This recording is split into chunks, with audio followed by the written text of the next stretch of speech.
Ladies and gentlemen, my name's Paul, and in this RedGamingTech.com video, we're going to be discussing as well as analysing tech news, which as usual has popped up in the past 24 or so hours.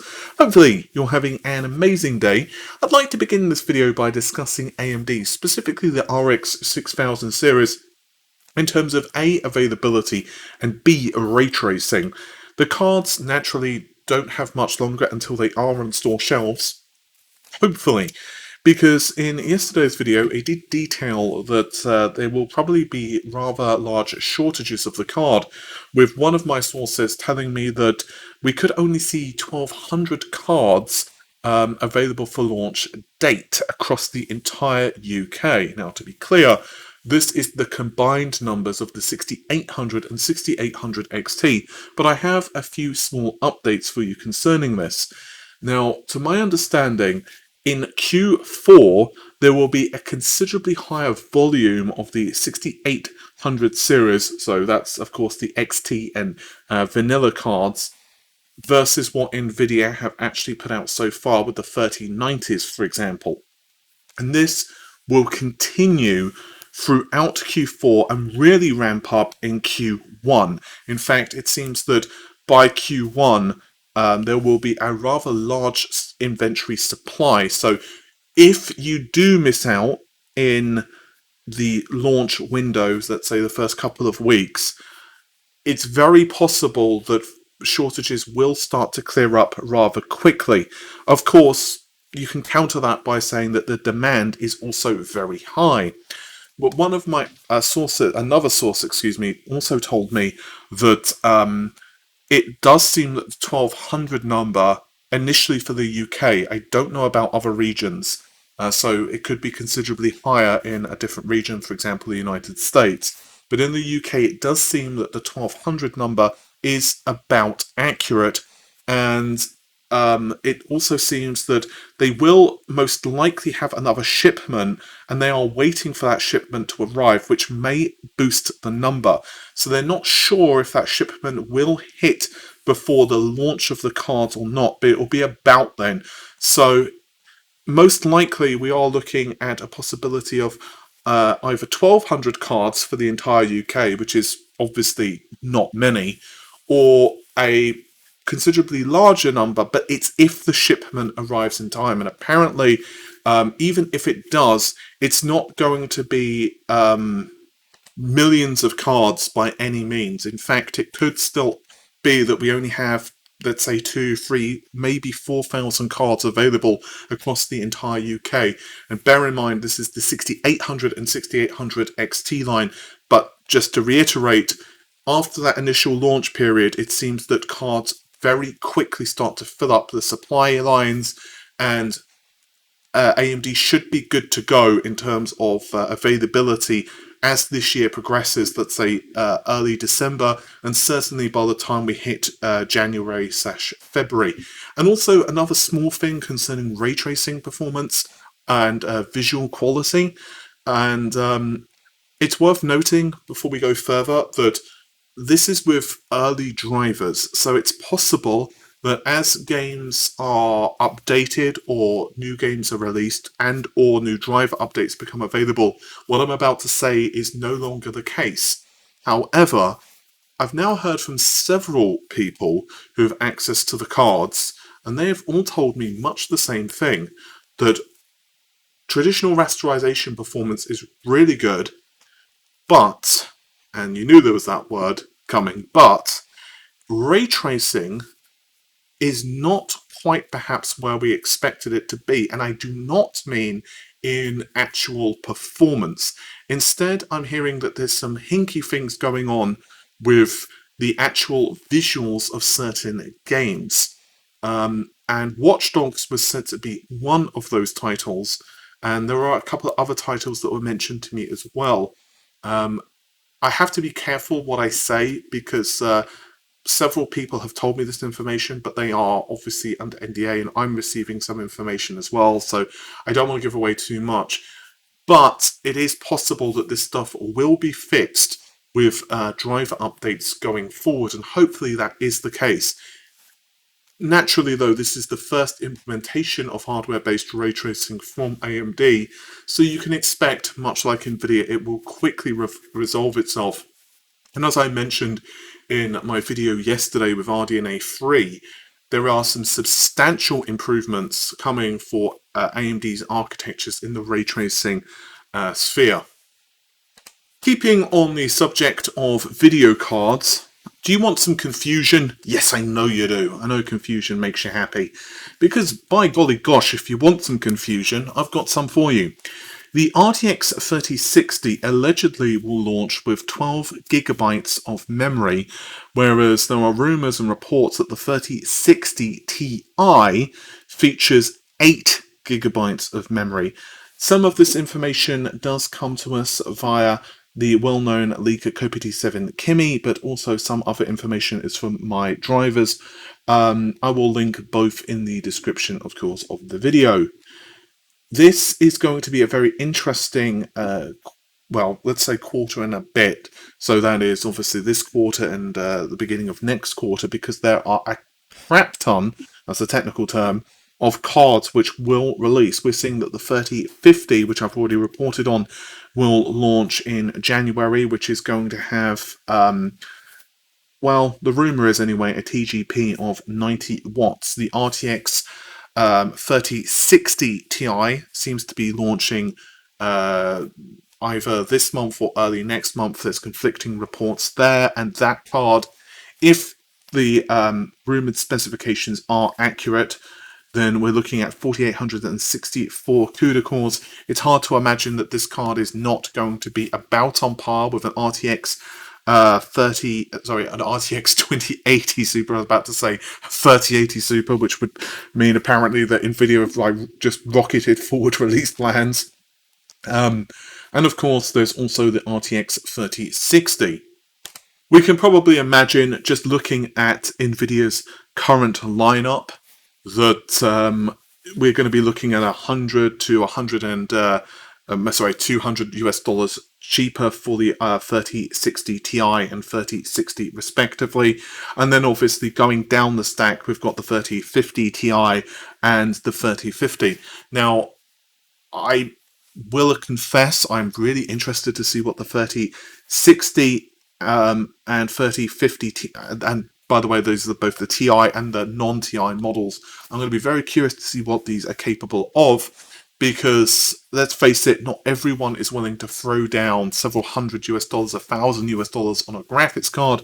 So much like the RX 6700 series from AMD, I'm very interested to see what this brings to the table, because you can make some really good arguments that with one of these GPUs in your system, you could throw out an awful lot of performance, particularly if they are capable of running a title in DLSS. I'm actually starting initial testing at the moment with Call of Duty Black Ops, and there's a couple of really cool videos, at least in my opinion, that's going to be on the channel soon, testing out older hardware on different things. I don't want to say too much on that yet, but yeah, I mean, Call of Duty Black Ops Cold War. First of all, the installation size on that is holy crap. It literally made my eyes water as 111 gigabytes for the high quality textures, as well as just a single player campaign got installed onto my SSD. But so far, performance is really good. Running with an RTX 3080, I'm looking at, depending on the amount of DLSS I'm using, we're looking at high 70s or even 100 plus frames a second. Again, that's with everything maxed out, hardware-based ray tracing maxed out, but that's at 4K. So a card like a 3050 Ti or an RX 6700, anything along those lines with upsampling, in my opinion anyway, it's going to be a real win. And obviously Microsoft have made a really big commitment for machine learning going into this generation, which is something that I really want to talk about in another video.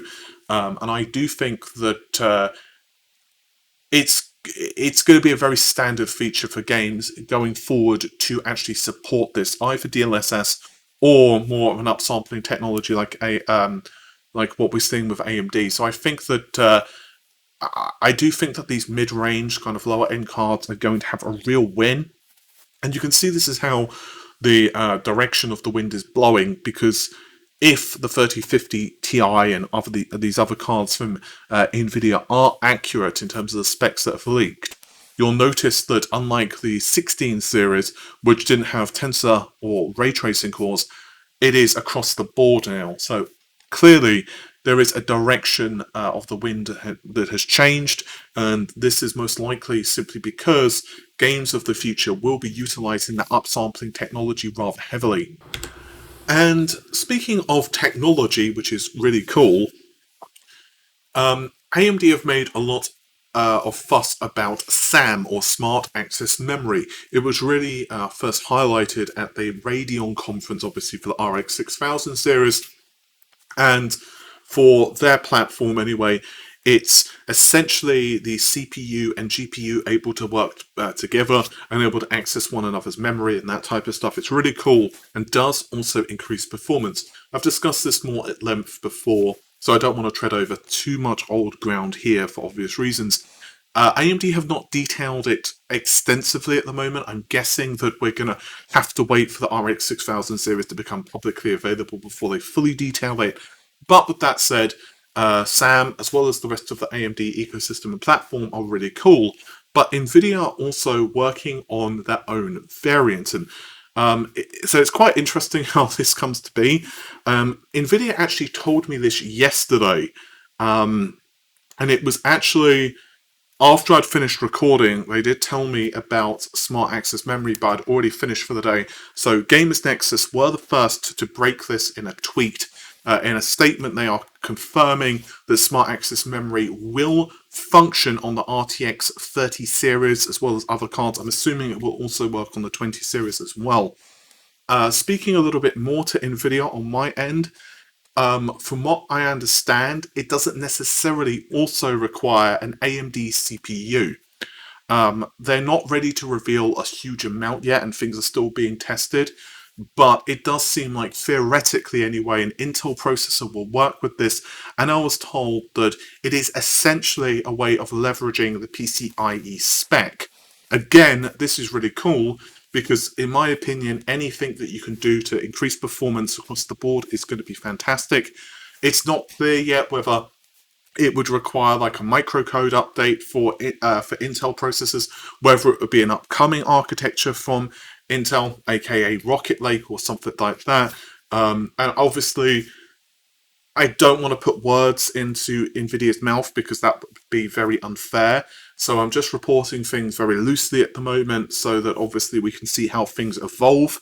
I will be curious to see how this actually affects games just in the future.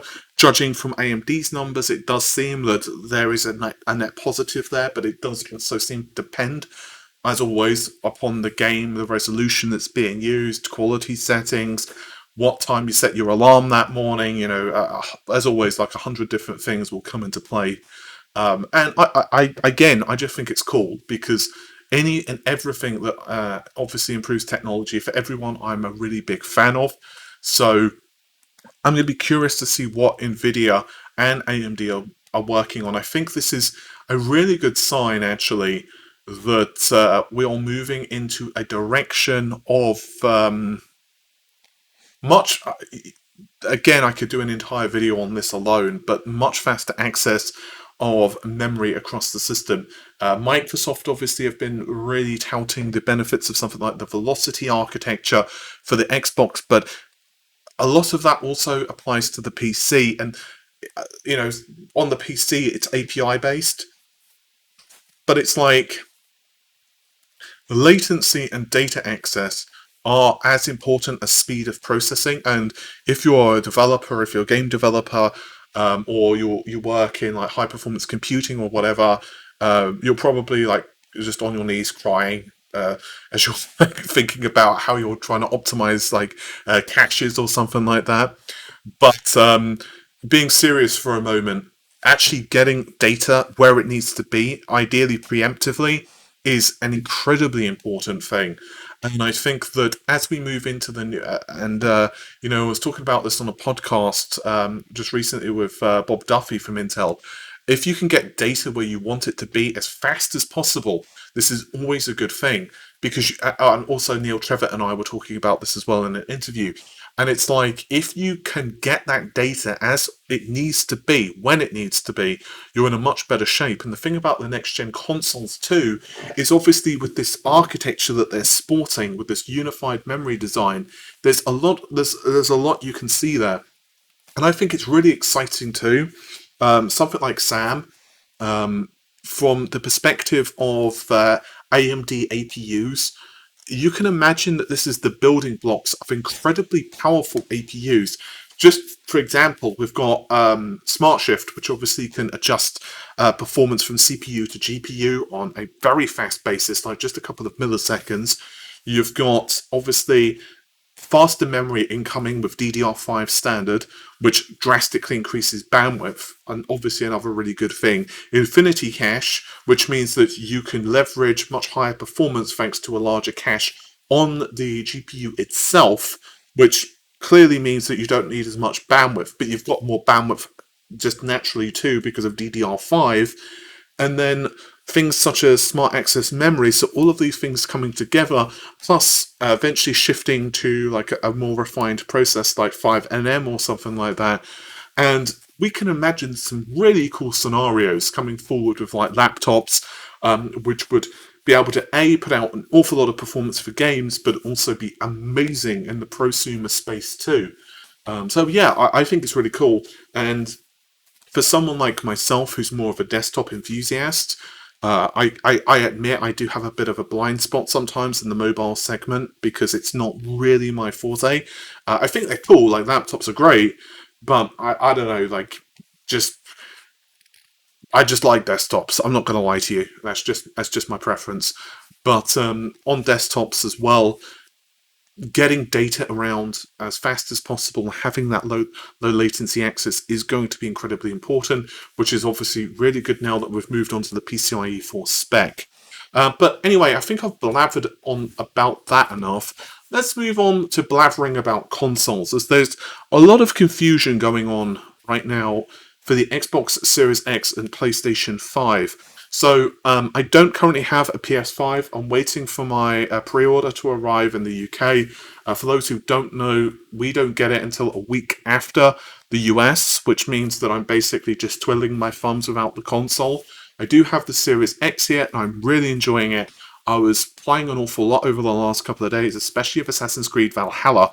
Really enjoying the game, by the way. It's a really good game. I'm not normally into Assassin's Creeds, but really enjoying it. I'm playing some Gears as well, couple of other games, and so far my early impressions of the Series X, which I will be doing a full review of, they're really positive. I really like the console, but a couple of chaps such as Eurogamer, or Digital Foundry, whatever you want to say, NXG, they've got on both the PlayStation 5 and the Xbox Series X, and there is some confusion because of early results. Now, I won't go and spoil all of their results because that would be unfair to them. Obviously, they've put in a lot of work to this stuff.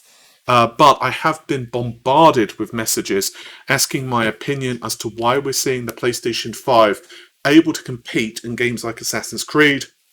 And in fact, Assassin's Creed is not even rendering at lower resolution. Now, it is imperative to realize that, first of all, we are only seeing the results of a few games. We've seen Devil May Cry, which obviously Eurogamer took a look at. We've seen Assassin's Creed, which NXG took a look at, and I think there's a couple of other titles as well that have been tested. But at the moment, it's still incredibly early days. And what we're seeing here is a case of the PlayStation 5 and Xbox both having their strengths and their weaknesses, but with some caveats. And the first caveat is that, to my understanding, the Xbox Series X was behind when it came to how advanced the SDKs were, particularly behind the PlayStation. Sony's SDKs were a lot more refined, faster. And I've already mentioned in several videos now that, to my understanding, the drivers, as particularly of the GPU of the Series X, were behind Sony. And obviously, when it comes to optimization, drivers, SDKs, all of that is incredibly important. I'm also hearing, too, that there is still some inefficiencies in the APIs of the Series consoles. And this is something that Microsoft can resolve. It is not outside of their remit to release updates which improve the efficiency of the APIs of the console. This in turn will improve performance. Hardware is important, but software is just as important. If you have a terrible API, like look at DirectX 9 PC titles or DirectX 11 PC titles, there's a reason that Microsoft released DirectX 12. It wasn't just because 12 sounds cooler, it's because DirectX 12 fixed a lot of the problems like crappy multi-thread scaling on DX11. I mean, DX11 did its best, but, it's kind of like me saying to you, well, you know what, you're in the Titanic, you're sinking. Do your best with this bucket I give you. You can only do a certain amount. So obviously DirectX 11 fixed a lot of that, reduced the drive overhead and, a crap ton of other things that we've already discussed on the channel millions of times.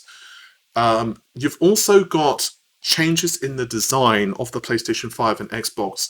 If you've been following the channel for a long time, you'll know that I have said a trillion times at this point, both consoles do things really well. The designs are kind of similar in the basics, like both use Zen processors. I went back a generation there. Both use Zen processors, both use RDNA based architectures, both have SSDs, both have 16 gigabytes of memory, and so on. So if you just look at it that way, there are a lot of similarities, but it's always the little things which make differences, like caches and the ability of a cache to just be reduced in a few nanoseconds can have a tremendous impact. I would caution you that this information is just from what I'm told, so it could be incorrect. But I was told that one of the differences in the CPU of the Xbox versus the PlayStation is that the PlayStation has basically a better cache system. And it seems that the L3 cache is unified on the PS5, which basically means that it's still the same size, but the difference is that while it's still 8 megabytes, the actual cache itself is unified between the two 4-core clusters. There's 8 processor cores on both consoles, but let's say, the Zen 2 processor architecture on the desktop. And you can see that in this image here, that the two CPU clusters have their own 16 megabytes of L3 cache. Now, cluster 1 can access the data that's in the other cluster of L3 cache, but to do it, it cannot communicate directly. So this means that there's extra latency there. To my understanding, there's some tweaks to the architecture so that there's not quite so many hoops for the data to jump through for core, let's say, for CCX1, I guess you could say, or cluster 1 is more accurate, to access the memory on the other cluster on the PlayStation. And again, this may not sound like a big deal, but when we are referring to milliseconds to render a frame, if you're trying to target a frame rate of 60, you have 16.67 milliseconds to render each frame on average, or you miss the 60 FPS target. If you're trying to hit 120 Hz, then guess what? You've only got 8-ish milliseconds. And this, of course, is incredibly important for optimization. So fully leveraging and getting really good cache hits is going to be just incredibly important. Furthermore, the design of the GPUs is also radically different as well. And I'm not even referring to the feature set here. Ignore the feature set. But the clock frequency of the PS5's GPU, just for example, means that the caches are running faster. And this means that it can be easier to optimize data flow. The Xboxes, though, are wider. Now, does this mean that I'm saying Xbox bad, PlayStation good? No.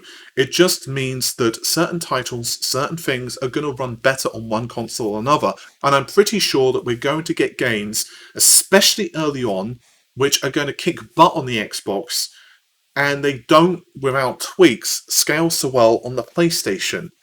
I think going into this generation, one of the exclusives I had, I can't remember how long ago now, I think it was like January or February I talked about this. I said that as we move forward, we're going to see an instance where games which fully take advantage of the hardware. And to clarify on fully, I do not mean, an EA Sports title, which at best you're lucky if it doesn't crash on loading. Instead, I'm referring to the exclusives. And we know that they are coming on both consoles. And I do not also mean Demon Souls. Demon Souls, the remake, it's already been confirmed by the developers they're not fully leveraging the PlayStation 5. They said that they didn't use ray tracing, not because of a hardware limitation, but because of manpower. They didn't have the time to do it without cutting other visuals, so maybe we'll see that in a patch. I think it's extremely disappointing we didn't see ray tracing, but it is what it is. And of course, Microsoft too, with their specific games, when we do see Microsoft really take advantage of the hardware, we're going to see some incredible visuals. Like, it's really amazing what Gears 5 looked like on the Xbox One based console. So when we see those games being fully leveraged on the hardware, what we'll see is that the visuals look different. And I don't just mean from a stylistic standpoint, but we could have, say, better compute effects on the Xbox, but more geometry detail on the PlayStation.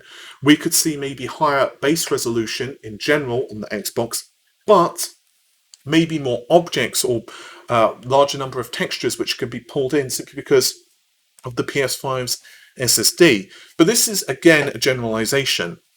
And I think going into it, this is one of those situations where you can't really make a bad purchase of either console. I think if you ended up with an Xbox and you can get a PlayStation pre-order or vice versa, you're going to be really happy going into this generation. I think this is the best footing we've seen on console generation.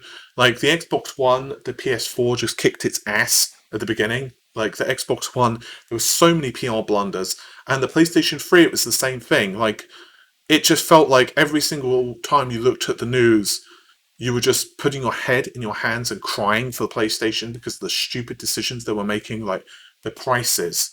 The early SDKs were terrible on the PlayStation. They were awful on the PS3. They were so difficult to develop for. The machine had non-unified memory. You know what? I won't go into the whole litany of stuff, but yeah, it was just like, oh God, what are you doing, Sony? And this time round, it's much better. I think that we've got a much better generation. I think that the consoles are much closer. And it's really going to be down to you and your preferences. I have friends who literally will not buy a PlayStation because of Game Pass. And it's hard to argue with the value of it, especially as we start to see games coming in onto Game Pass. Like, you could buy an Xbox right now, and you probably would, especially if you're new to the Xbox ecosystem, and you probably would have so many games on there like Gears, Forza, Halo, blah, blah, blah, blah, blah, that you're good for a long time. And now that Bethesda has joined the fray, and we know that those games are coming to Game Pass, there's an awful lot of value in that. But, yeah. With all of that said, hopefully you have enjoyed the video. The normal stuff, if you did, like, share, comment, subscribe, and I'll see you soon. Take care of yourselves. Bye for now.